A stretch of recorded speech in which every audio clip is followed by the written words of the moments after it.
কসাইকে কোরবানির গোশত দিয়ে পারিশ্রমিক দেওয়া যাবে কিনা, জবাইকারীকে কোরবানির গোশত দিয়ে পারিশ্রমিক দেওয়া যাবে কিনা।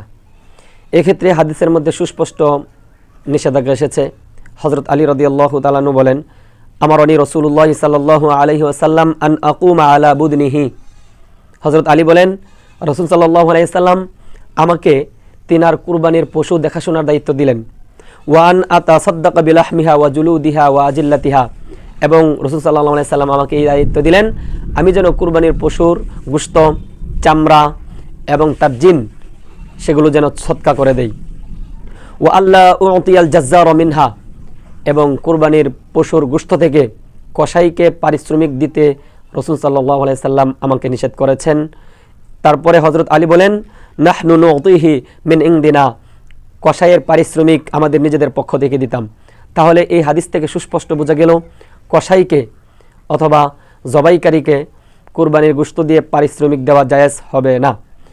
এখন কেউ যদি কসাইকে বা জবাইকারীকে কুরবানির গোশত দিয়ে পারিশ্রমিক দেন তাহলে তার কুরবানি হবে কিনা? হ্যাঁ, কেউ যদি কসাইকে অথবা জবাইকারীকে কুরবানির গোশত দিয়ে পারিশ্রমিক দিয়ে দেন তাহলে তার কুরবানি শুদ্ধ হবে, তবে ত্রুটিযুক্ত হয়ে গেল, তার কুরবানিটা পরিপূর্ণভাবে আদায় হলো না, ত্রুটিযুক্ত হয়ে গেল। সুতরাং কুরবানি যেন আপনার ত্রুটিযুক্ত না হয় সেদিকে লক্ষ্য করে কসাইকে এবং জবাইকারীকে আপনি তার পারিশ্রমিক নিজের পক্ষ থেকে আলাদা টাকা দিয়ে দিবেন। পরবর্তীতে আপনি যদি তাকে হাদিয়া স্বরূপ কিছু দিতে চান তাহলে কুরবানির গোশত ব্যক্তিগতভাবে, একান্তই ব্যক্তিগতভাবে হাদিয়া স্বরূপ আপনি তাকে দিতে পারেন, তাহলে কোনো অসুবিধা হবে না।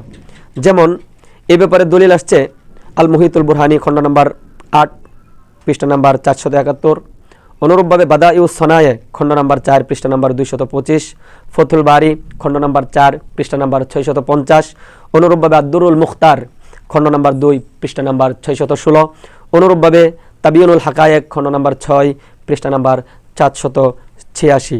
আল্লাহু আ'লামু বিস-সাওয়াব। আল্লাহ রাব্বুল আলামিন আমাদের সকলের কুরবানিকে কবুল করুক, আমিন।